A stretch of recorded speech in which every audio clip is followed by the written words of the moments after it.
Glória a Deus. Já abriu a sua Bíblia? Evangelho de Jesus segundo João, capítulo 19. Leremos 3 versículos inicialmente. João 19, a partir do versículo 28, e diz assim a poderosa palavra de Deus. Depois disso, sabendo Jesus que já todas as coisas estavam terminadas, para que a Escritura se cumprisse, disse: tenho sede. Estava, pois, ali um vaso cheio de vinagre, e encheram de vinagre uma esponja, e pondo-a num hisopo, lhe achegaram à boca. E quando Jesus tomou o vinagre, disse: está consumado. E inclinando a cabeça, entregou o Espírito. Só até aí, queridos.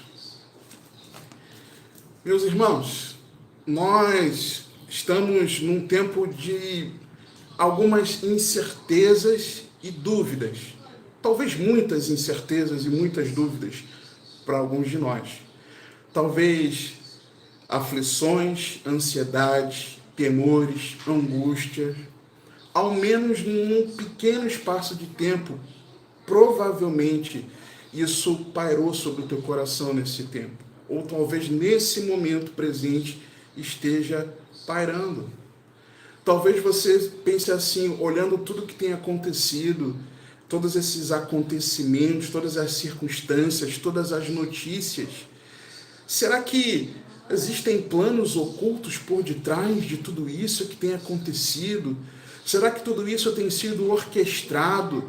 Será que existe algum poder obscuro, maligno por detrás de tudo isso?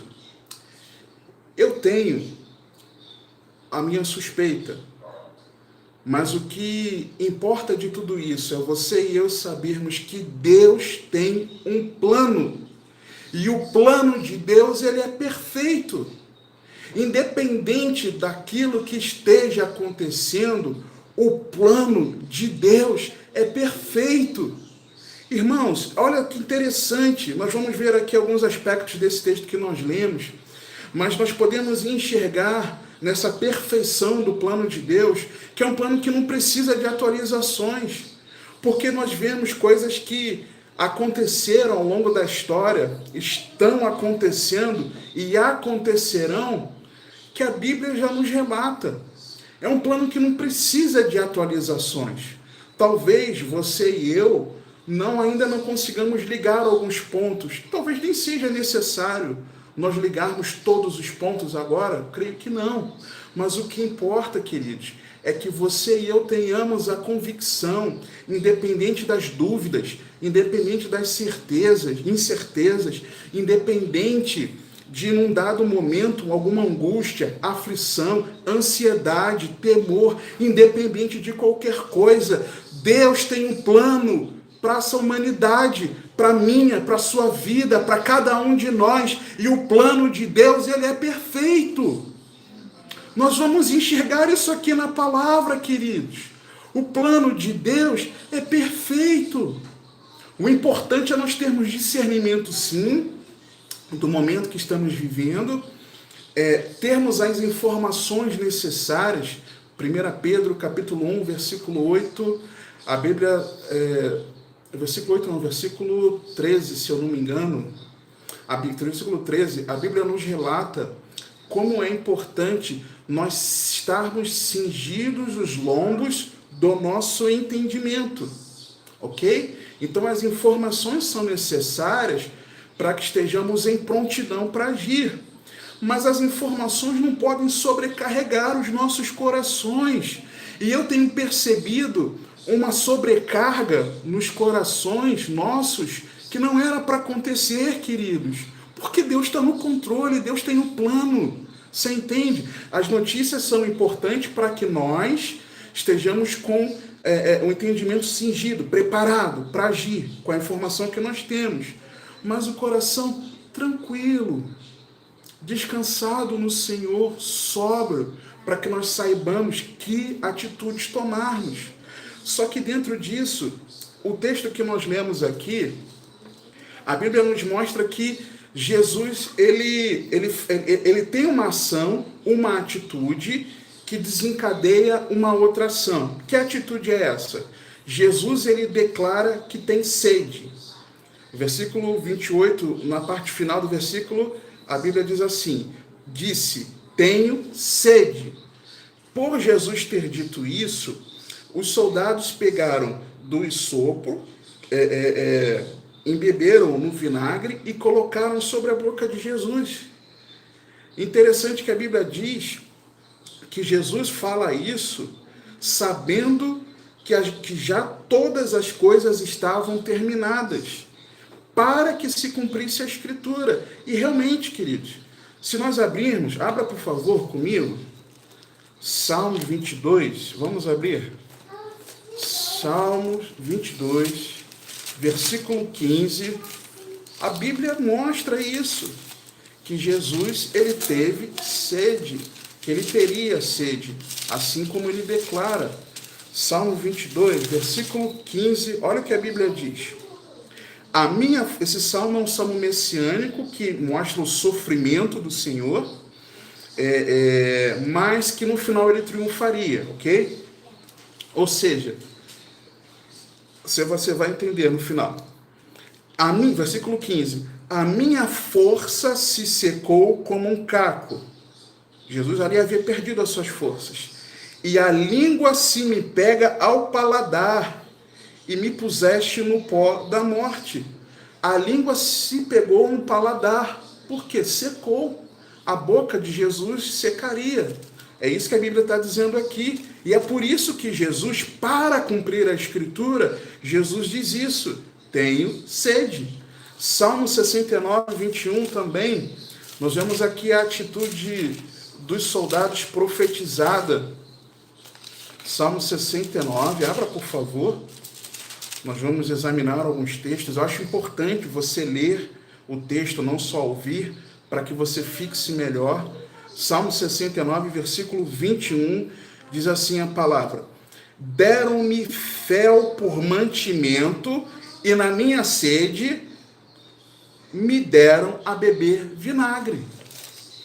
Então Jesus ali, ele estava demonstrando que existia um plano. Você compreende isso? Jesus, sabendo que todas as coisas já estavam terminadas, ele disse, tenho sede. Por quê? Para se cumprir a Escritura. Então existe um plano de Deus, de Gênesis, Apocalipse, que não pode sair da nossa mente, do nosso coração, de saber que o nosso Deus tem o controle de todas as coisas. Compreenda isso. Mesmo com a tentativa da interferência humana nos projetos de Deus, eles acabam cumprindo o plano de Deus. Se nós pensarmos, lembra de José, sonhador no Egito? José, ele foi vendido pelos seus irmãos, foi parar no Egito, serviu, depois foi preso, interpretou sonhos, saiu da prisão, se tornou governador, poupou a sua família, e a Bíblia declara essa consciência de José que tudo era um plano de Deus. Deus tem um plano, e o plano de Deus sempre é perfeito. Compreende isso? Agora, esse plano de Deus, ele tem se cumprido detalhadamente na história. Se nós examinarmos a história da humanidade, nós vemos como o plano de Deus se cumpriu de tempo a tempo, em cada momento da história. Se nós lembrarmos, por exemplo, do sonho de Nabucodonosor da estátua, onde cada trecho da estátua representava um reinado, um império, queria dominar sobre a terra. Analisando a história, império a império, segundo aquelas características profetizadas, por exemplo, em Daniel, mas fazem referências também aos animais, império a império foi cumprido. E não é de nos espantar, amados, que nesse último instante, porque nós estamos nos últimos instantes, nós ainda encontraremos um império reinando, governando sobre esta terra. Imagina que essa terra hoje em dia é uma terra globalizada, tudo que acontece em determinados países desencadeia para outros, porque estamos interligados, queridos. Então, ainda resta um império a dominar. E esse império dominando, se levantando alguém para governar, para controlar todas as coisas, a Bíblia nos declara, nos revela, por conta desse sonho de Daniel, de Nabucodonosor, interpretado por Daniel, a Bíblia nos relata que virá do céu uma pedra não cortada por mão humana, mas que vai atingir a estátua e destruir o último império. Jesus Cristo muito em breve voltará e tudo isso vai terminar. Tudo isso será consumado. Toda aflição, toda angústia, toda dor que talvez você esteja passando nessa hora, sentindo nessa hora, vai ter um tempo final, tem um tempo para concluir, porque Jesus Cristo, nosso Redentor, breve virá. Você enxerga isso? Jesus está voltando. Alegra o teu coração, não se desespere, não se angustie. É claro que eu sei que você é humano como eu sou. Às vezes nós ficamos aflitos, às vezes nós ficamos sobrecarregados com algumas informações, uma série de informações. Mas a pedra virá, destruindo o último império. Falta pouco. Jesus está vindo. Aleluia. Jesus está vindo. O plano de Deus tem se cumprido detalhadamente pela história. As profecias, elas se cumpriram, estão se cumprindo e vão cumprir cabalmente, fielmente, uma. Sem qualquer perigo da palavra de Deus não ser realizada. E é isso que você precisa guardar dentro do teu coração. Eu preciso guardar dentro do meu coração. O texto que nós lemos inicialmente, vamos voltar para ele, João 19, versículo 28. Olha como começa o texto, gente. É maravilhoso isso. Depois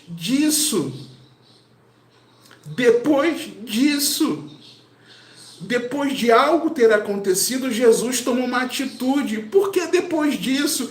Porque tinha um tempo determinado, tinha um tempo estabelecido, um tempo determinado pelo nosso Pai para que todas as coisas se cumprissem. Jesus sabia que era chegado o tempo dele se entregar. Existe um tempo para as coisas se cumprirem, querido. Existe um tempo para que cada etapa do plano de Deus se cumpra. Cada etapa, uma a uma. Abra, por favor, comigo, Gálatas, carta aos Gálatas, capítulo 4. Cada etapa desse plano maravilhoso, perfeito do Senhor vai se cumprir, precisa se cumprir. E nós precisamos acreditar que não é mentira, que não é invenção, que não está apenas escrito por estar escrito, mas porque a palavra de Deus é verdade e vai se cumprir cabalmente, fielmente. Veja comigo a partir do versículo 4. Mas vindo o quê? A plenitude dos tempos, Deus enviou seu Filho, nascido de mulher, nascido sob a lei, para remir os que estavam debaixo da lei, a fim de recebermos o quê? A adoção de filhos. Houve um tempo determinado para que Jesus viesse à terra. Existe um tempo, a plenitude dos tempos. E existe também um tempo determinado para que ele retorne para buscar a sua igreja. Existe um tempo determinado no plano de Deus. 1 Pedro, examina comigo também, por favor. 1 Pedro, primeira carta de Pedro. Pedro, João, Judas, Apocalipse de João. 1 Pedro, capítulo 1, versículo 19. Olha o que diz a palavra de Deus. Versículo 18, melhor.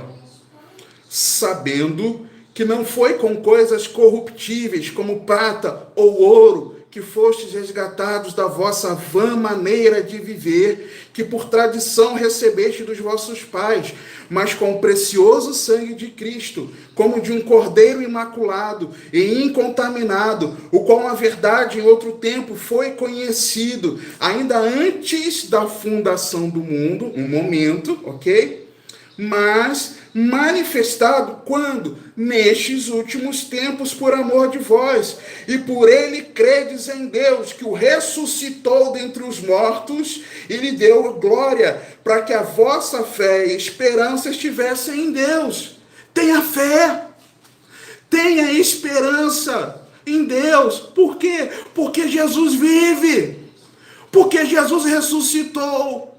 Houve um tempo determinado por Deus para que as coisas se cumprissem, para que Jesus viesse, morresse, se entregasse naquela cruz por amor a mim e a você. Houve um tempo determinado para que cada etapa da história se desenrolasse até lá, para que cada etapa da história se desenrolasse a partir de lá, até hoje, até esse momento. Tudo está nesse controle de Deus. Deus tem um plano que é perfeito. E haverá um tempo, querido, que tudo vai passar. O plano de Deus, ele é perfeito. Cabe a nós, debaixo até daquela palavra que nós recebemos ontem, nós compreendermos o tempo da visitação, ok? Hoje, esse momento, é um tempo de você e eu nos arrependermos de todo o coração dos nossos pecados, nos apresentarmos ao Senhor com o coração quebrantado, como vasos de barro na mão do oleiro, clamando a Ele por perdão dos nossos pecados, pecados do nosso país, da nossa terra, dos nossos governantes, dos nossos antepassados, os pecados da humanidade, clamando ao Senhor, mas em fé e em esperança, porque tem um tempo para todas as coisas. Você compreende isso? Apocalipse capítulo 13, abra comigo também, por favor. Apocalipse, capítulo 13, versículo 8. Esse texto está falando sobre a besta que sobe do mar, que emerge do mar. E num dado momento, no versículo 8, a palavra nos relata aqui sobre o Senhor, o Cordeiro, num contexto ruim para muitos. Não para nós, mas para muitos sim. Mas olha o que a Bíblia declara aqui. E adoraram-na todos os que habitam sobre a terra. Adoraram quem? A besta. Esses cujos nomes não estão escritos no livro da vida de quem? Do Cordeiro, de Jesus, que foi morto desde a fundação do mundo. Jesus, o Pai não sabia que Jesus morreria somente fisicamente falando, naquele momento que aconteceu, que nós lemos aqui, João 19, 28 a 30. Mas o Cordeiro, segundo o texto que nós lemos aqui, ele foi morto desde a fundação do mundo. Por quê? Porque era o plano de Deus para a nossa salvação.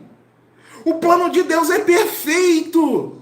Desde a fundação do mundo, o Senhor já sabia. Desde a fundação do mundo.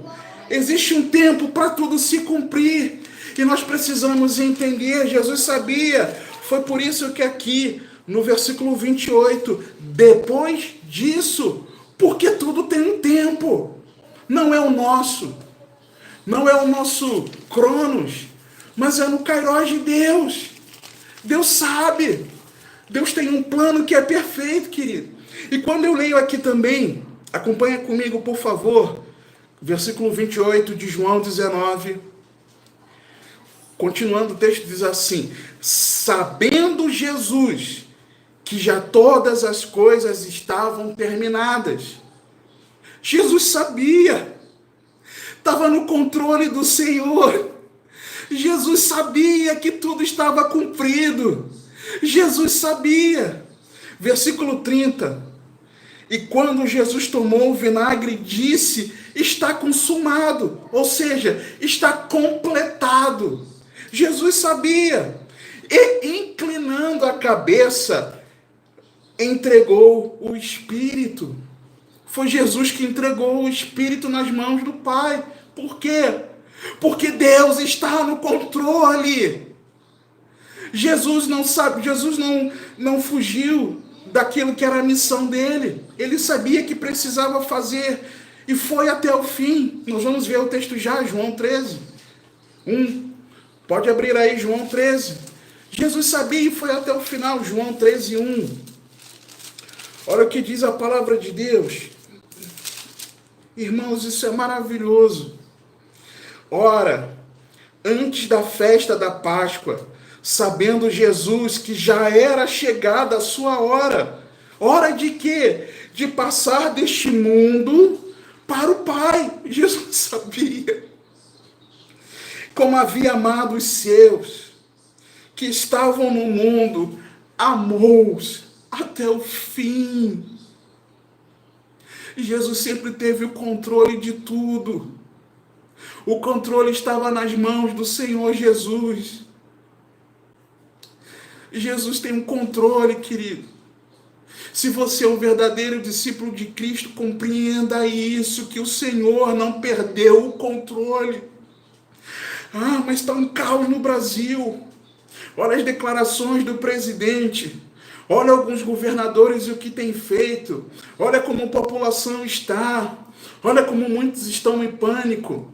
Um pouco antes de começar o nosso culto em família, eu li uma mensagem no grupo da congregação de São Gonçalo, se eu não me engano, uma publicação da Nana, pedindo oração por aqueles que nesses últimos dias estavam, por conta de todo o ocorrido, as pessoas estavam tirando a sua vida, algo que não é só deste momento, mas é algo que perdura, sabe? O Setembro Amarelo não é só em setembro, mas é algo que é contínuo.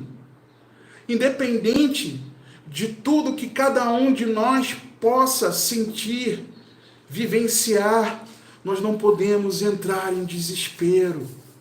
Nós não podemos esmorecer a nossa fé. Deus está no controle. Eu me lembrei agora de uma camiseta da pastora Fabiana, esposa do pastor Sandro. Às vezes ela vai com essa camiseta na escola bíblica e tal. O texto escrito, né? Deus está no controle, tem uma imagem de um joystick, né? de um joypad. Deus está no controle. Não é que Deus está fazendo um joguinho com a minha, com a sua vida, com a da humanidade. Mas é que Ele é soberano e está acima de todas as coisas. Ele está percebendo de olho, de ouvidos atentos em tudo que está acontecendo. E ainda que os planos malignos tentem articular questões, e muitas vezes vão conseguindo, porque Deus vai dando corda, segundo aquilo que Ele mesmo estabeleceu, Ele está no controle. Você entende? Apocalipse 21. Abra, por favor, comigo, Apocalipse 21. Deus sempre está no controle, Ele não perde o controle de nada. Apocalipse 21, versículo 5. Diz assim a palavra de Deus. E o que está... esse texto aqui é o texto que João via novos céus e nova terra. E aí no versículo 5, versículo 4, o texto fala que Deus limpará dos olhos toda lágrima, não haverá mais morte, nem pranto, nem clamor, nem dor, porque já as primeiras coisas são passadas. E aí no versículo 5, e o que estava assentado sobre o trono disse, eis que faço novas todas as coisas, e disse-me, escreve, porque estas palavras são verdadeiras e fiéis. E disse-me mais, está cumprido. Eu sou o Alfa e o Ômega, o princípio e o fim. A quem quer que tiver sede de graça lhe darei da fonte da água da vida. Quem vencer herdará todas as coisas, e eu serei seu Deus e ele será meu filho. Se você confiar no Senhor, se você descansar no Senhor, se eu confiar, descansar, perseverarmos até o fim, porque o tempo está se findando, querido, não se engane. O tempo está acabando, mas se nós perseverarmos até o fim, nós seremos para sempre filhos de Deus, para sempre. Existe o controle de Deus sobre aqueles que são seus filhos. Mas também, versículo 8, existe o controle de Deus, a soberania de Deus sobre aquele que o rejeita, sobre aquele que não persevera até o fim, aquele que não vencer. Versículo 8 de Apocalipse 21. Mas, quanto aos covardes, e aos incrédulos, e aos abomináveis, e aos homicidas, e aos fornicadores, e aos feiticeiros, e aos idólatras, e a todos os mentirosos, a sua parte será no lago que arde com fogo e enxofre, o que é a segunda morte. Deus está no controle, tanto para aqueles que para sempre estarão com Ele, como Deus também tem o controle para punir todos aqueles que não o quiseram, que o rejeitaram.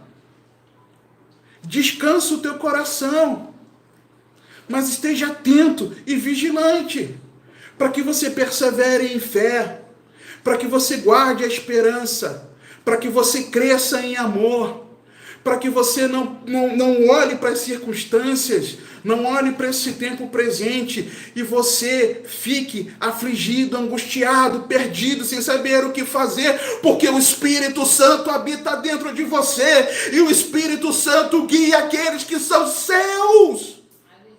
O Espírito Santo habita em você se você é de Cristo.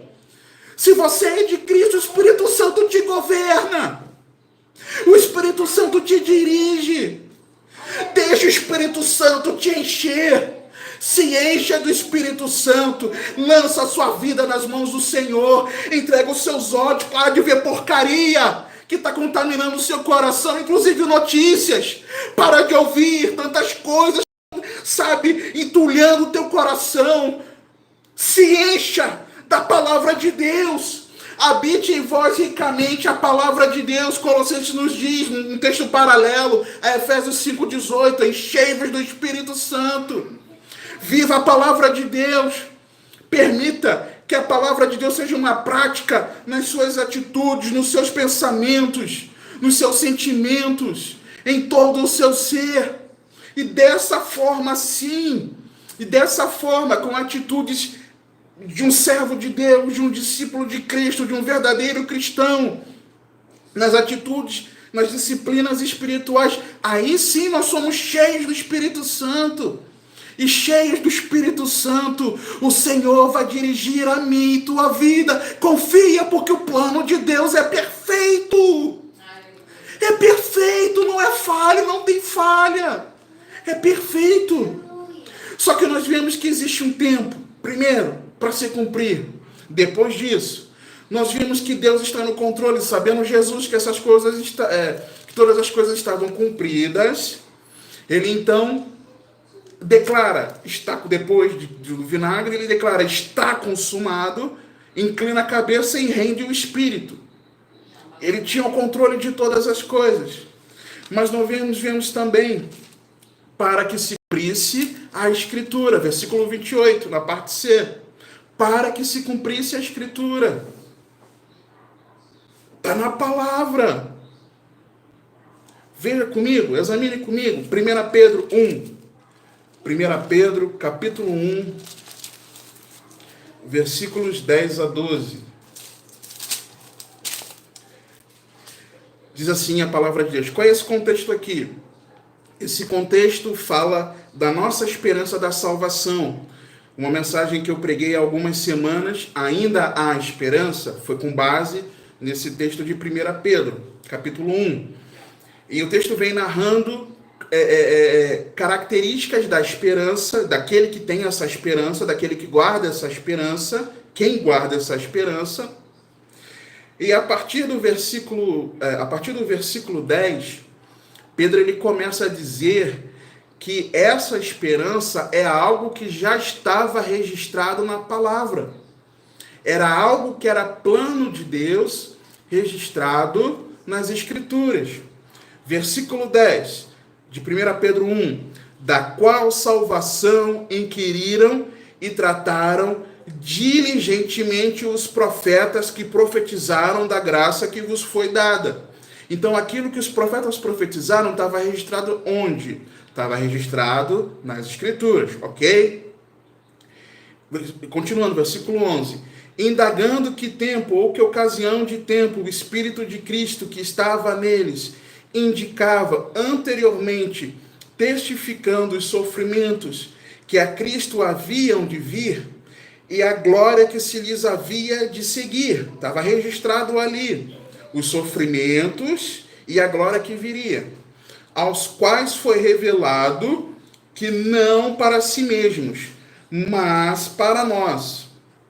Eles ministravam estas coisas que agora vos foram anunciadas por aqueles que pelo Espírito Santo, o mesmo Espírito de Cristo, do versículo 11, ok? Enviado do céu, vos pregaram o Evangelho, para as quais coisas os anjos desejam bem atentar. Até os anjos sabem e sabiam que existe um plano de Deus que é perfeito. E os anjos, sabendo que existe um plano de Deus, os anjos desejavam conhecer que coisas eram essas. O plano de Deus foi sendo desenrolado ao longo da história. E os anjos foram vendo os acontecimentos. E a Bíblia mostra aqui para nós que até eles desejam conhecer qual é o desenrolar desse plano perfeito de Deus. E a Escritura revela isso. A palavra de Deus nos mostrou aqui que a Escritura já trazia o plano de Deus. Lucas, veja comigo, por favor, Evangelho de Jesus segundo Lucas, capítulo 24. Texto maravilhoso, falando sobre os discípulos no caminho de Emaús. Aliás, se você nunca assistiu a esse filme, assista, que é muito edificante mesmo, no caminho de Emaús. E Lucas 24, a partir do versículo 25, olha o que a Bíblia nos relata.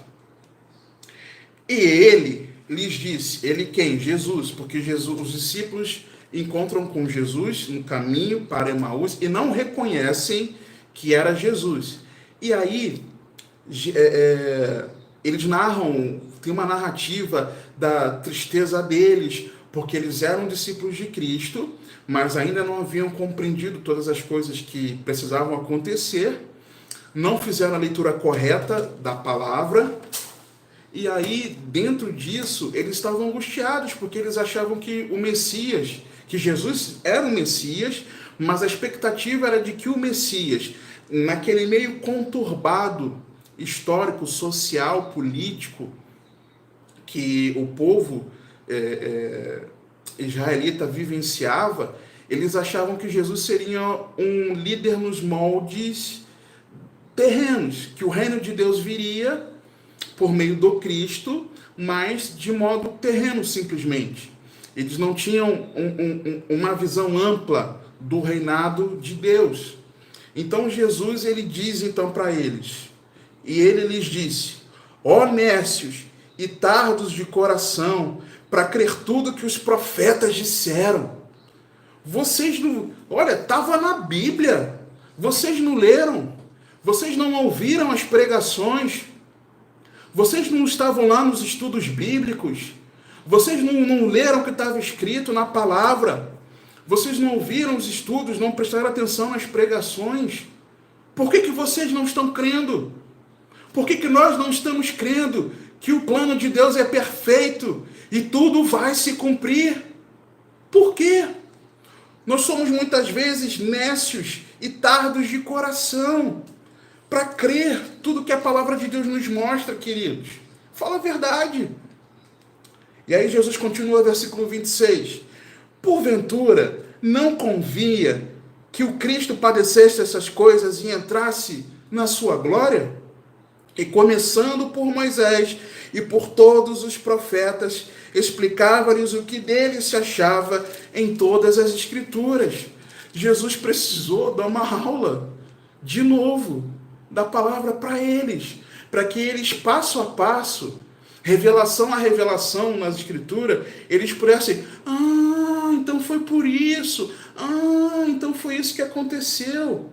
E é interessante que se nós formos olhar os evangelhos, nós enxergamos vários textos. Eu não tenho aqui para a gente ler, porque senão ia tomar muito tempo, em que a palavra diz assim, para que se cumprisse, para cumprir, para que se cumprisse, para cumprir, como profetizado pelo profeta tal. Então já havia tudo isso narrado ali na palavra, nas Escrituras. Então Jesus estava explicando isso para eles. Só que chega um dado momento que eles então, no partir do pão, percebem que é Jesus, e eles declaram, versículo 32, e disseram um para o outro, porventura, não ardia em nós o nosso coração quando pelo caminho nos falava e quando nos abria as Escrituras, ou seja, quando ele nos abria o entendimento da palavra. E aí, pulando um pouquinho, eles voltam, Jesus então depois desaparece, eles então voltam para os discípulos, para os demais, e contam tudo aquilo que tinha acontecido, e num dado momento, Jesus aparece, quando eles estavam contando. E aí Jesus vem trazendo, olha, sou eu, não pode ser um espírito. Veja aqui, sou eu mesmo. E aí, vendo que eles ainda estavam temerosos, versículo 39 de Lucas 24, Jesus fala, olha, vede as minhas mãos e os meus pés, que sou eu mesmo. Aqui, as marcas. Olha as marcas da minha crucificação. Apalpai-me e vede, pois um espírito não tem carne nem ossos, como vedes que eu tenho. E aí depois ele dá, tem alguma coisa de comer? Vou comer então, para vocês verem que sou eu mesmo, que eu estou aqui. E aí, no versículo 44, a palavra diz assim, e disse-lhes, quem disse? Jesus. São estas as palavras que vos disse, estando ainda convosco, que convia que se cumprisse tudo que de mim estava escrito na lei de Moisés, e nos profetas e nos salmos. E olha o detalhe do versículo 45. Então abriu-lhes o entendimento para compreenderem as Escrituras. Queridos, amados, nós precisamos clamar ao Senhor para que o nosso entendimento seja aberto nas Escrituras, porque estava tudo revelado ali na palavra, tudo estava revelado e eles não compreendiam. Tudo que tem acontecido está na palavra e muitas vezes nós ficamos atônitos. Descansa o teu coração. Deus, o nosso Pai, tem um plano, e o plano do Pai para a nossa vida e para toda a humanidade é perfeito. Ele está no controle. Descansa. E é interessante, se nós observarmos, se nós resumíssemos os 66 livros da Bíblia em 5 atos de Jesus Cristo, nós enxergamos que, em primeiro, nós temos o ato da preparação. O Antigo Testamento, ele vem relatando, o Antigo Testamento relatando como seria o Messias, quais as características da sua vinda, como ele seria, o que aconteceria com ele. Tudo profetizado. Foi uma preparação para a vinda de Cristo. Nós vemos, por exemplo, na palavra de Deus, no Antigo Testamento, que Jesus é a semente que foi profetizado, da semente que viria da mulher, sobre os pés da qual a cabeça da serpente seria pisada. A Bíblia declara que ele seria o pastor, profeta, sacerdote, rei, o redentor, que ele seria nascido de uma virgem, que ele seria odiado, ferido, cuspido, crucificado, contado entre os malfeitores. Mas também a Bíblia profetizava que ele ressuscitaria, que o Cristo seria ressurreto. E porque Jesus ressuscitou ao terceiro dia, porque Jesus não está morto, mas porque Jesus vive, e ele passaria desse plano terreno para o Pai, porque ele vive, você e eu podemos crer no amanhã. Podemos crer no amanhã, no dia seguinte, amanhã. Mas podemos crer também na semana que vem, no próximo mês. Nós podemos crer por toda a eternidade. Em toda a eternidade, tudo aquilo que o Senhor declarou na sua palavra vai fielmente se cumprir, porque o Senhor vive. O Senhor Jesus ressuscitou ao terceiro dia. Nós podemos confiar, nós podemos acreditar, da mesma maneira como a palavra de Deus profetizava tudo o que aconteceria com Jesus, inclusive que hoje vivo ele estaria e subiria aos céus. Nós podemos confiar, querido. Breve ele virá para nos buscar. Breve o Senhor virá com grande poder e glória junto dos seus santos anjos, vindo buscar a sua igreja, e nós iremos ao encontro dele nos ares. Não importa se nós morrermos. Não importa se nós morrermos de Covid-19. Não importa se nós infartarmos. Não importa se alguns morrerem em boa velhice. Não importa se um acidente acontecer conosco. Não importa se nós morrermos. Mas se nós morrermos em Cristo, nós temos a confiança, a certeza de que o Senhor voltará para nos buscar. Que esse corpo aqui, morrendo, ele será transformado. Esse corpo ressuscitará e será transformado num corpo glorioso para encontro do Senhor nos ares. Se estivermos vivos na volta do Senhor que está muito próxima, esse corpo aqui, mortal, carnal, inclinado ao pecado, também será transformado num corpo de glória, à semelhança do corpo de Cristo. E juntos, os que morreram em Cristo e os que estiverem vivos em Cristo, com corpos novos, gloriosos, transformados, nós iremos juntos ao encontro do Senhor nos ares e para sempre estaremos com Ele. Por quê? Porque o plano de Deus é perfeito. O plano de Deus é perfeito. O plano de Deus é perfeito. Descansa o teu coração. Confia no Senhor. Vamos perseverar até o fim. Vamos nos ajudar uns aos outros. Vamos compartilhar a palavra de Deus. Não separe esse momento só para... Desculpa, eu tenho que falar algumas coisas, porque, sabe, os crentes estão preocupados só em se edificar e só em se fortalecer. E o ímpio? E aquele que está perdido? Prega o evangelho. Prega a palavra, você é a boca de Deus. Nós precisamos trabalhar, queridos, enquanto é dia, porque a noite vem quando nós não poderemos trabalhar. Abra a tua boca, prega o evangelho, compartilha da palavra pessoalmente. Ah, mas eu não posso pessoalmente por isso, por aquilo outro, porque o momento de quarentena, tá bom, usa a internet. Para de usar a internet só para compartilhar notícia, sobrecarregar o teu coração. E sobrecarregar o coração de outro. É importante sim a notícia, ter a informação, cingidos os vossos lombos do entendimento. 1 Pedro 1,13, para agirmos. Mas usa a internet para evangelizar. Eu fui transformado pela palavra de Deus que eu recebi pela internet. Aqui no meu canal tem um vídeo de abertura. Eu conto um sonho que eu tive. Um sonho em que eu creio que de alguma forma o Senhor estava se revelando ali, através de um anjo, não sei, se revelando, e que eu avistava um palácio meio moderno, meio antigo, e eu era instigado a entrar naquele lugar, naquele local, naquele palácio, e eu clamava para aquela pessoa que eu tinha convicção que era de Deus, vinha de Deus, porque a presença que eu sentia era algo diferente. E eu falei, eu quero entrar lá. Como eu faço para entrar lá?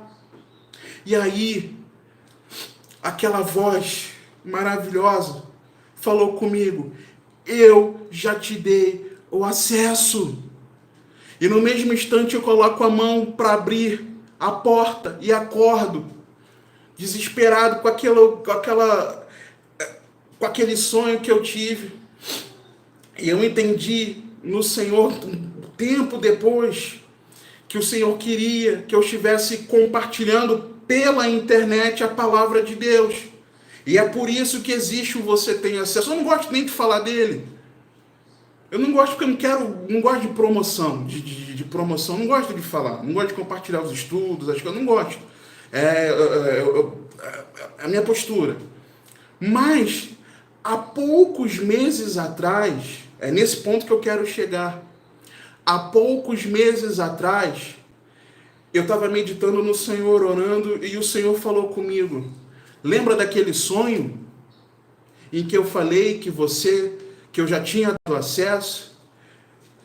E eu lembro, se você estava vendo um palácio que simbolizava um reino e tinha uma porta, e você estava de fora do palácio, onde você estava? Eu estava fora do reino. Eu estava perdido. E eu só entendi isso há poucos meses. Você está entendendo? Mas através de pregações na internet, através de servos de Deus que se dispuseram a compartilhar o Evangelho, eu pude ouvir a verdade da palavra, compreender a verdade da palavra, compreender o Evangelho e me render a Cristo. Então aproveita um tempo propício que os corações estão inclinados para a palavra de Deus e prega o Evangelho. Claro, edifica o seu irmão, fortaleça o seu irmão. Claro. Nós precisamos edificar a igreja. Mas prega o Evangelho. E que a sua edificação para a igreja não seja só um remedinho para sarar a ferida da angústia, da preocupação momentânea, não. Sabe por quê? Porque você pode plantar no coração da pessoa uma esperança de que essas coisas aqui na terra vão passar e deixar de pregar o Evangelho, de compartilhar o Evangelho em texto, em áudio, em vídeo e como for, na rede social, no WhatsApp, e você deixa de pregar o Evangelho, e essa pessoa que está no contexto eclesiástico, congregando muitas vezes, essa pessoa pode estar perdida, como eu estava perdido. Então que nesse tempo você não deixe de pregar o Evangelho. Vai edificar a igreja? Edifica a igreja. Vai fortalecer a igreja? Fortaleça a igreja. Mas pregue o Evangelho. Não pregue o remedinho para a ferida da alma. Você está entendendo? A igreja nesses dias não pode ser só um instrumento curativo para a alma da humanidade. Porque a enfermidade da humanidade, a doença da humanidade é o pecado. É por conta do pecado da humanidade, inclusive os nossos pecados, não se coloque à parte, é por conta dos nossos pecados, é que as coisas estão acontecendo. Nós precisamos nos arrepender. Mas se nós não anunciarmos o Evangelho, pregando o arrependimento, Jesus declara, Marcos 1,15, o tempo está cumprido. Tempo está cumprido. Arrependei-vos e crede no Evangelho. Jesus pregou o Evangelho. Os apóstolos pregaram o Evangelho. Os pais da igreja pregavam o Evangelho. As Escrituras pregam o Evangelho. Por que nesse momento nós deixaremos de pregar o Evangelho? Pregue o Evangelho. Porque a palavra traz para mim e para você a revelação de Cristo. Segundo, dentro desses cinco atos sobre Cristo, esses atos onde a gente poderia resumir, primeiro, a preparação no Antigo Testamento, ok? Trazendo essas características de como seria e viria o Messias. Segundo, a manifestação de Cristo. Os evangelhos revelam isso. O texto inicialmente que nós lemos, João 19, 28 a 30, é a manifestação do Cristo, de Jesus. Ok? Então a manifestação, segundo ato, evangelhos. Terceira, a pregação do evangelho por meio da igreja. O livro de Atos dos Apóstolos nos mostra isso, a pregação do evangelho como um instrumento do terceiro ato. O quarto ato, na vida de Cristo, podemos ver aqui resumidamente nos 66 livros, a explanação, a explicação, As epístolas trazem para nós o descortinamento, o desdobrar dos ensinamentos de Cristo, as epístolas. E em quinto, a consumação em Apocalipse. Então a palavra de Deus, de Gênesis a Apocalipse, ela traz esses 5 atos de Cristo. A preparação, Antigo Testamento, manifestação, Evangelhos, pregação, Atos, explanação nas epístolas e a consumação em Apocalipse. Então a palavra de Deus, ela traz essa revelação do plano de Deus. Só que volta para João 19, por favor. Em quarto lugar aqui eu preciso ressaltar para você um aspecto desse texto. Primeiro nós vimos sobre o tempo. Depois nós vimos sobre o Senhor no controle de tudo. Nós vimos agora que a Bíblia diz, as Escrituras afirmam, dizem. E em quarto, nós precisamos ver que Jesus veio como homem. Olha o que a parte final do versículo 28 diz, a parte D, separando aqui como parte D. E disse, tenho sede. Por quê? Porque Jesus veio como homem. Jesus, ele não apenas... Deus não veio manifestando na terra em forma divina, mas ele 100% divinamente, mas 100% humanamente, ele veio se manifestar para nos salvar. Ele se humilhou, desceu da sua glória, assumindo a forma humana, para que os meus pecados e os seus pecados fossem perdoados pelo seu sacrifício na cruz. Para que ele, Jesus, aquele que nasceu sem pecado, viveu sem pecado, morreu sem pecado, pudesse ser o sacrifício perfeito, tivesse o seu sangue derramado para satisfazer plenamente a justiça de Deus. Ele precisava ter vindo como homem. João 1, volta alguns capítulos aí, nós estamos no 19, volta para o capítulo 1, a partir do versículo 1, olha o que a Bíblia declara.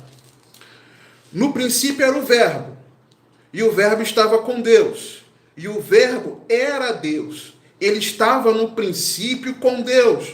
Todas as coisas foram feitas por ele, e sem ele nada do que foi feito se fez. Nele estava a vida. O Verbo, ok? Vida. Guarda isso aí. E a vida era a luz dos homens. Vamos pular para o versículo 14. E o Verbo, que estava com Deus e era Deus, o Verbo, Deus, se fez carne, ok? Veio em forma humana e habitou entre nós, e vimos a sua glória como a glória do unigênito do Pai, cheio de graça e de verdade. João testificou dele e clamou dizendo, este era aquele de quem eu dizia, o que vem após mim é antes de mim, porque foi primeiro do que eu. E todos nós recebemos também da sua plenitude e graça por graça, porque a lei foi dada por Moisés, a graça e a verdade vieram por Jesus Cristo. Deus nunca foi visto por alguém. O Filho unigênito que está no seio do Pai, esse o revelou. O Verbo, que era Deus, se fez carne e habitou entre nós, trazendo salvação para mim e para a sua vida. Só que quando eu vejo isso, que Jesus teve sede, me lembro que o Verbo se fez carne e habitou entre nós, cheio de graça e verdade.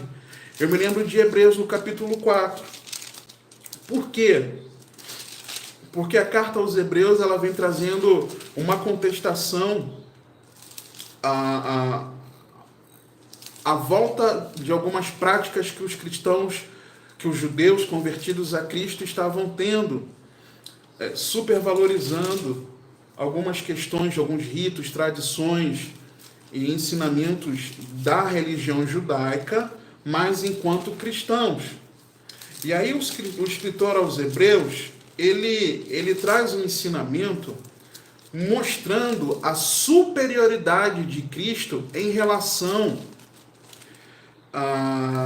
a velha aliança, mostrando que a nova aliança é infinitamente, em N aspectos, superior à antiga aliança.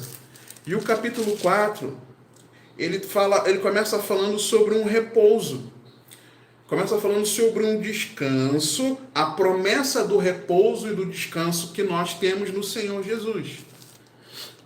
E vem falando, trazendo um paralelo do repouso da terra prometida que o povo peregrino no deserto teria, na terra de Canaã, mas que aquilo tipificava o nosso repouso em Cristo, ok? Jesus é o nosso repouso, Jesus é o nosso Shabá, ok? E aí, nós enxergamos nesse texto aqui, o texto vem relatando, de que alguns receberam a pregação do Evangelho, mas receberam a pregação do Evangelho sem fé. Olha o versículo 2 de Hebreus 4. Versículo 1. Temamos, pois, que porventura, deixada a promessa de entrarem no seu repouso, pareça que algum de vós fica para trás. Que promessa era essa? O texto explica por que ele está falando disso. Por que o escritor está falando sobre isso? Que promessa é essa do descanso que ele estava temendo que alguns deixassem essa promessa e ficassem para trás? O texto vai mostrar aqui, versículo 2. Porque também a nós foram pregadas as boas novas, o evangelho, ok? Como a eles. Mas a palavra da pregação nada lhes aproveitou, porquanto não estava misturada com a fé naqueles que a ouviram. Então a palavra pode ser pregada genuinamente, na simplicidade, na pureza, na centralidade de Cristo ali. Mas, se ela não for recebida em fé, ela vai gerar isso aqui. Vai gerar que mesmo tendo a promessa, a esperança, na verdade, aquilo não esteja dentro de verdade em nós. Por quê? Porque a pregação do Evangelho não foi recebida em fé. E isso me preocupa, irmãos. Me preocupa eu observar alguns irmãos que, em meio ao que estão vivendo, têm entrado em desespero.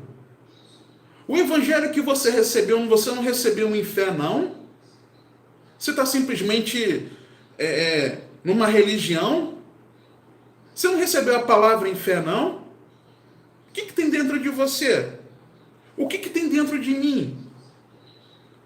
Precisamos atentar a isso. E aí ele continua, porque nós os que temos crido porque eu tive fé, ok? Tive fé, certo? Porque nós, os que temos crido, entramos no repouso, tal como disse.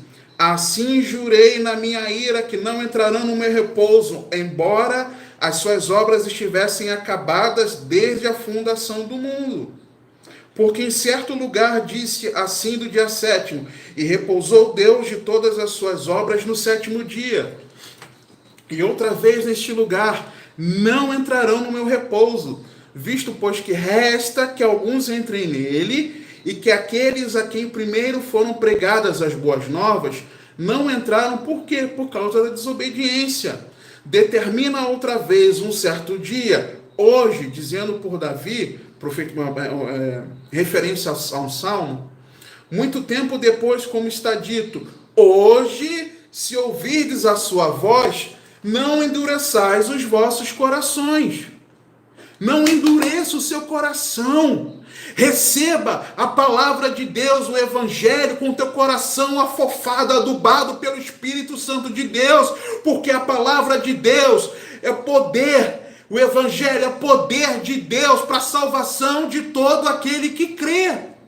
Mas se você não crê e teu coração estiver endurecido, se a palavra te corrigir e o teu coração está endurecido, desculpa, você vai perecer.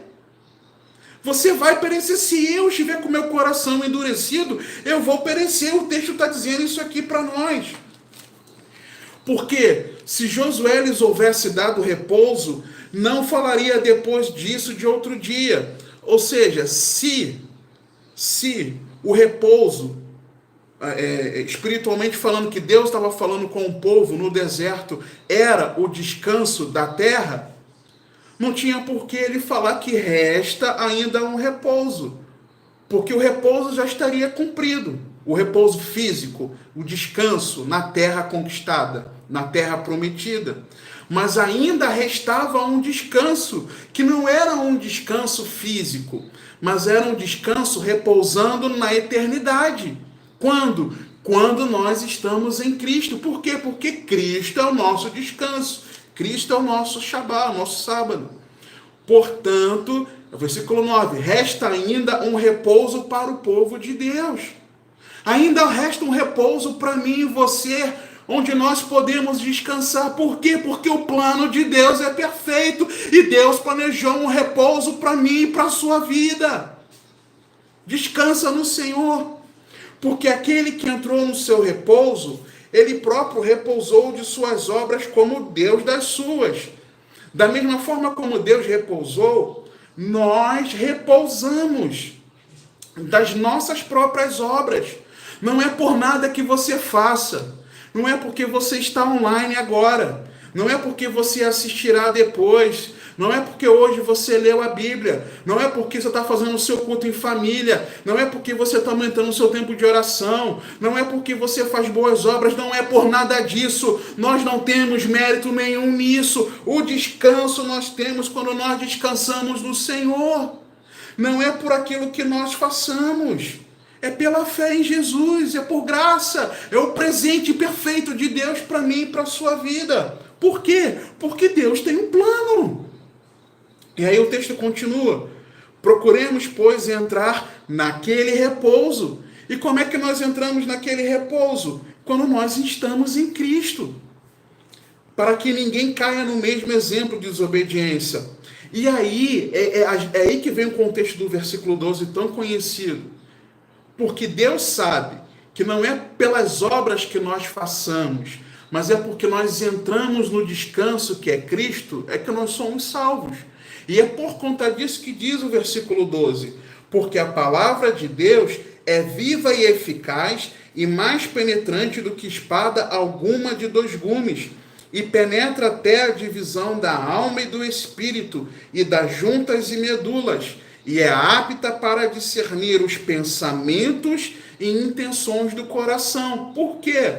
Referência, se nós de verdade descansamos no Senhor e não estamos tentando repousar com as nossas obras, por aquilo que nós fazemos. Esse é o contexto desse versículo. E aí o texto continua. E não há criatura alguma encoberta diante dele. Ante todas as coisas estão nuas e patentes aos olhos daquele com quem temos de tratar. Deus está vendo tudo, querido. Deus está vendo o que está acontecendo no Brasil. Deus está vendo o que está acontecendo nos outros países do mundo. Deus sabe o que aconteceu no passado. Deus sabe o que acontecerá. Deus sabe como está o teu coração. Deus tem o controle de tudo. Ele sabe de tudo. E aí, visto que temos um grande sumo sacerdote, Jesus, Filho de Deus, que penetrou nos céus, retenhamos firmemente a nossa confissão. Por quê?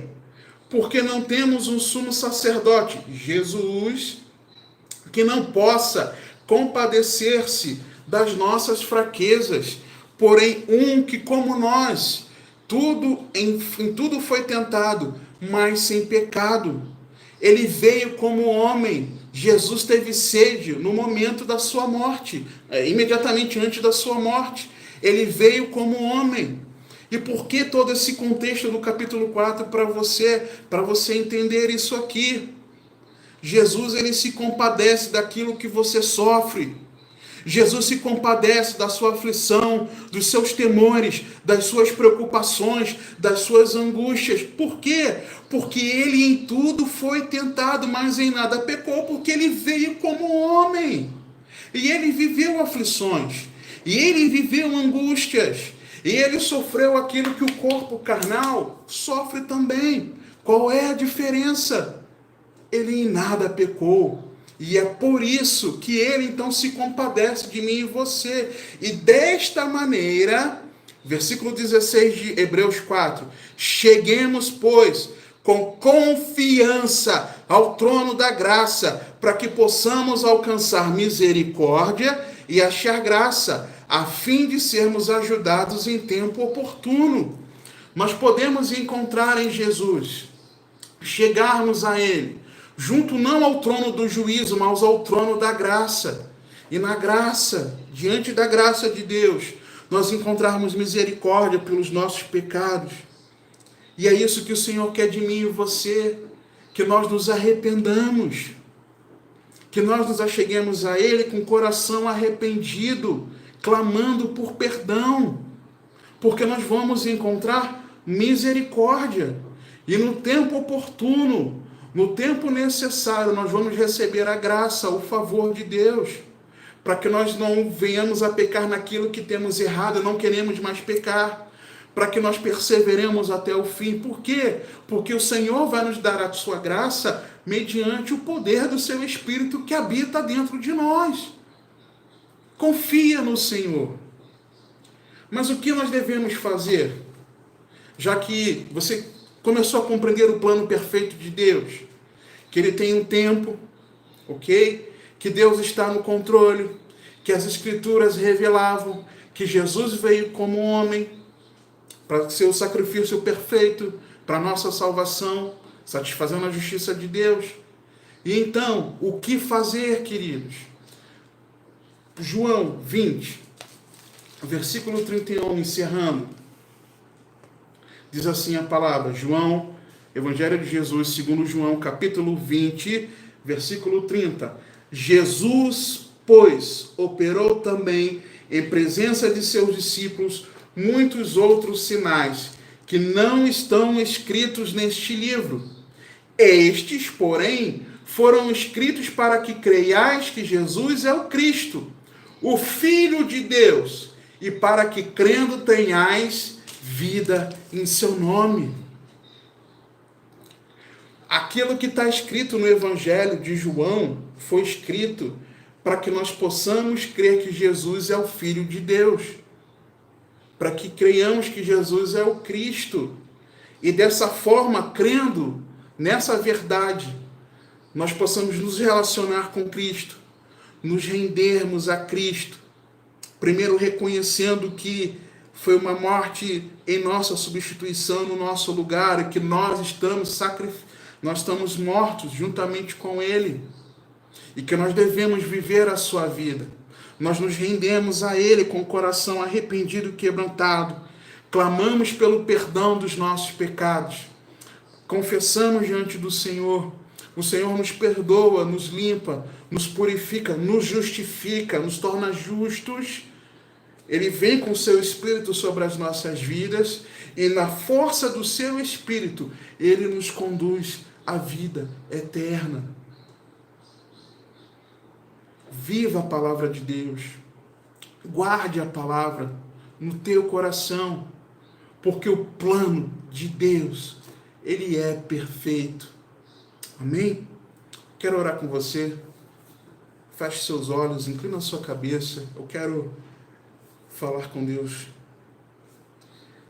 Pai, no nome de Jesus, nós te damos graças, Senhor, pelo privilégio de entender que o seu plano ele é perfeito, que nada do que está acontecendo foge ao teu controle, Senhor.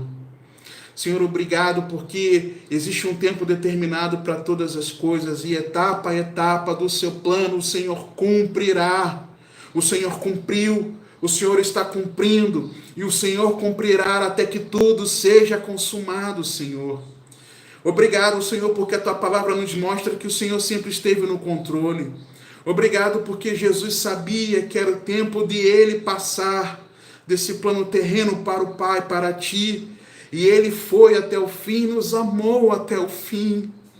Obrigado, Senhor, porque nós sabemos que a tua palavra revela, as tuas escrituras revelam, Senhor, que Jesus viria. Ele veio da forma como a tua palavra nos revelou. A tua palavra revelava que ele ressuscitaria. e ele ressuscitou.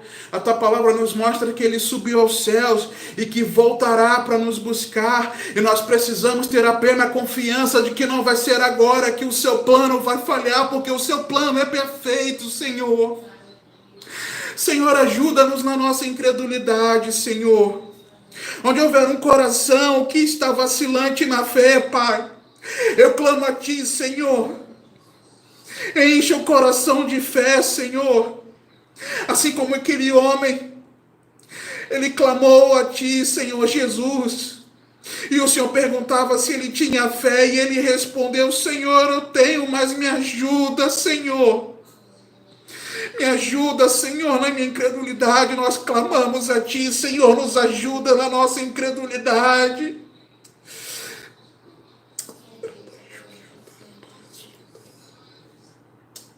Pai, nós clamamos a Ti, Senhor, porque nós confiamos em Ti, Senhor. O Senhor, Jesus foi o sacrifício perfeito que o Senhor enviou para a nossa salvação. Um filho se nos deu, um menino nasceu. O Deus vivo veio em forma humana, habitou entre nós, cheio de graça e verdade. Nos mostrou como viver para a sua glória. E foi o sacrifício perfeito para a nossa salvação. E por conta disso, ele é o sumo sacerdote perfeito.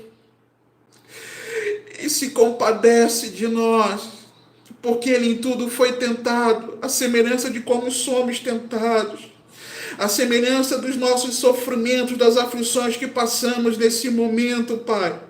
Seja em quarentena, seja na enfermidade, no desemprego, na dor, no luto, seja, Senhor, no problema familiar, seja no que for.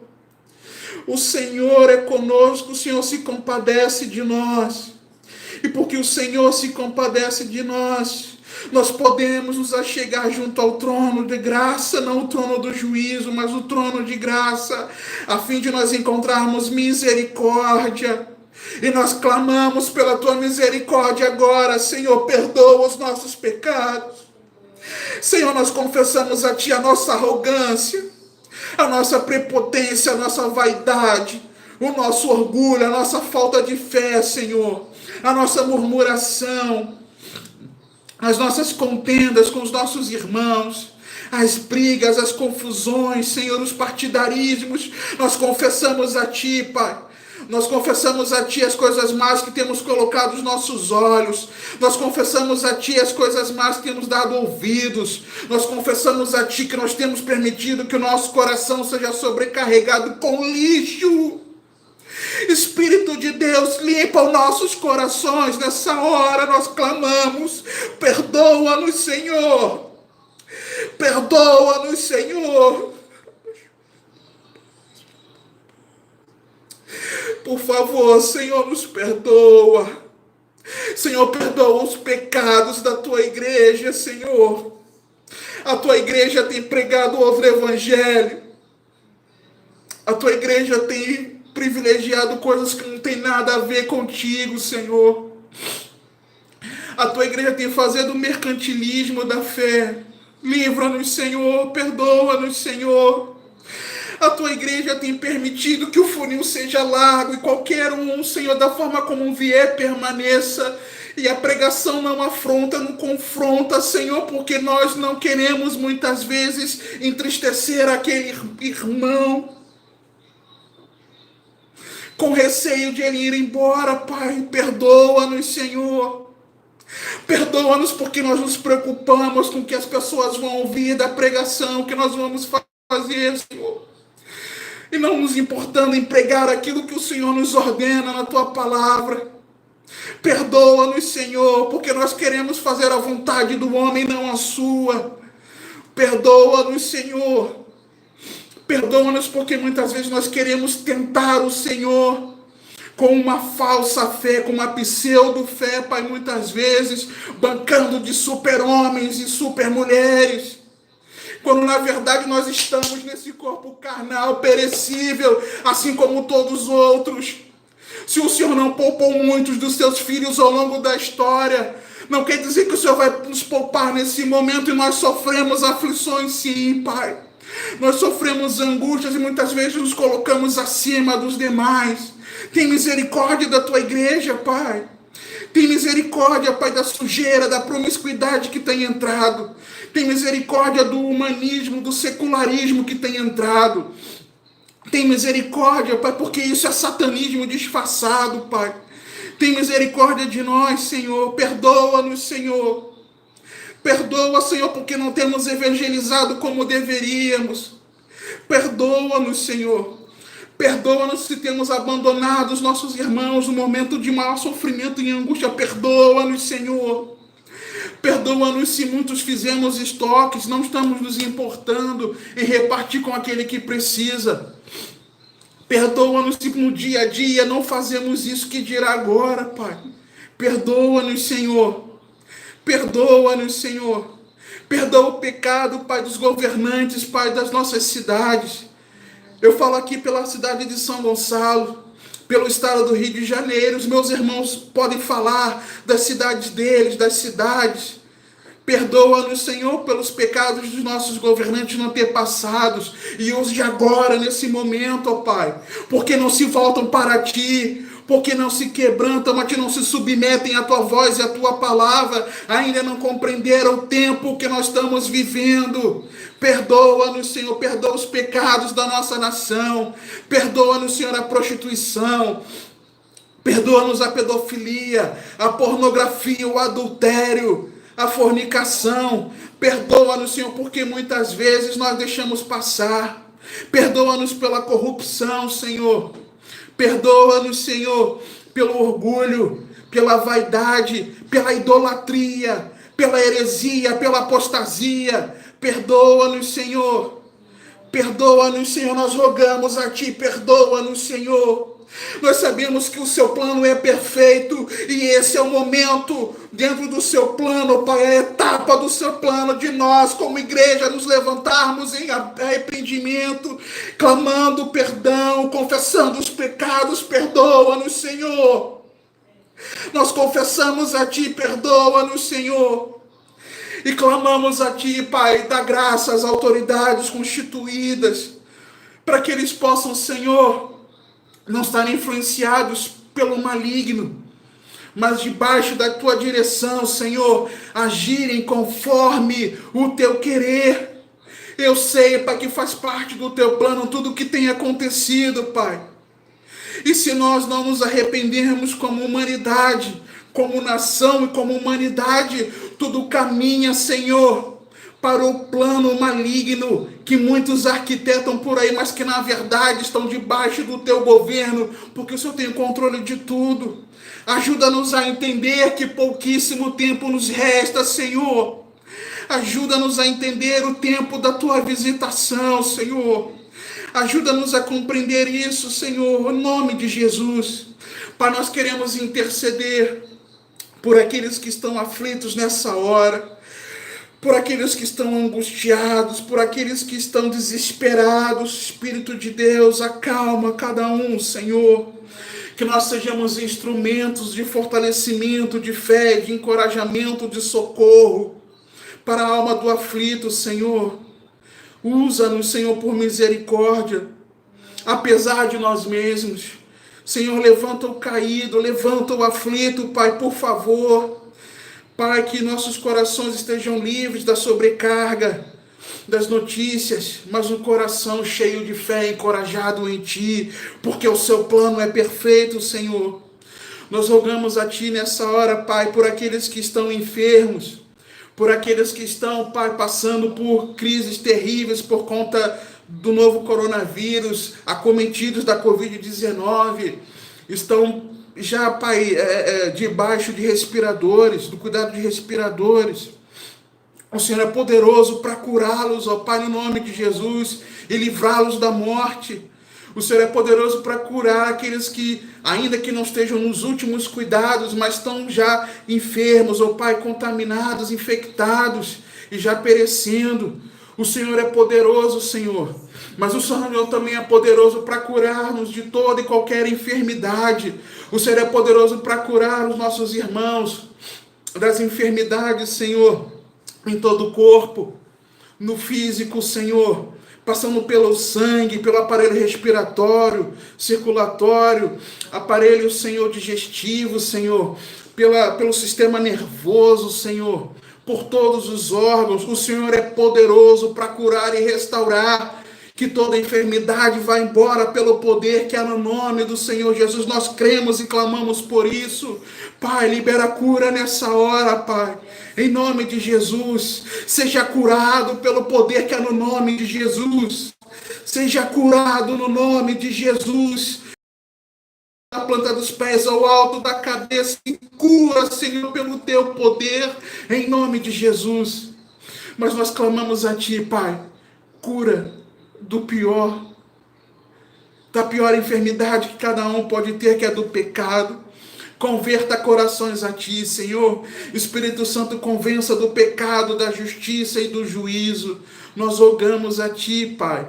Não apenas que os enfermos sejam curados no seu físico, mas os enfermos na alma sejam curados.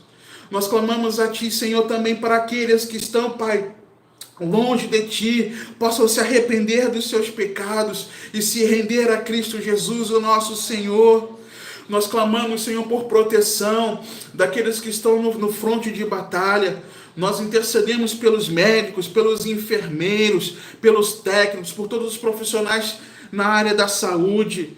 Nós clamamos, Senhor, por os bombeiros, pelos policiais, clamamos por aqueles que atuam em telecomunicações, aqueles que trabalham no transporte público, aqueles que trabalham para divulgar as notícias, aqueles que trabalham fazendo tantas entregas, aqueles que permanecem em supermercados, em farmácias para suprir o povo. Nós intercedemos por eles, ó Pai, em nome de Jesus, e por toda a população, Pai, para que possa entender o momento que estamos vivendo, sem pânico, sem pavor, mas tomando os devidos cuidados, Pai. Nós clamamos, ó Pai, pelos Teus filhos que o Senhor incumbiu do chamado pastoral, Senhor. O Senhor nos chamou para a última hora, Pai. E eu clamo a Ti, Pai, por cada um dos meus irmãos, companheiros de ministério, Pai. Teus filhos, ó Pai, que nunca vivenciaram esse momento que temos vivido, ó Pai. Mas, Espírito Santo, eu rogo a Ti, alivia a carga do coração, cuida da mente, cuida da saúde física, emocional, moral, espiritual, Pai, em nome de Jesus. Guarda suas famílias, que as famílias possam compreender esse momento e também serem ajudadoras nesse momento difícil, de tantas decisões, de tantas questões, para cuidado do rebanho, mas que também nós não negligenciemos o cuidado, o pastoreio da nossa família, Pai. Em nome de Jesus, nós clamamos a Ti porque nós confiamos em Ti, Pai. No nome de Jesus.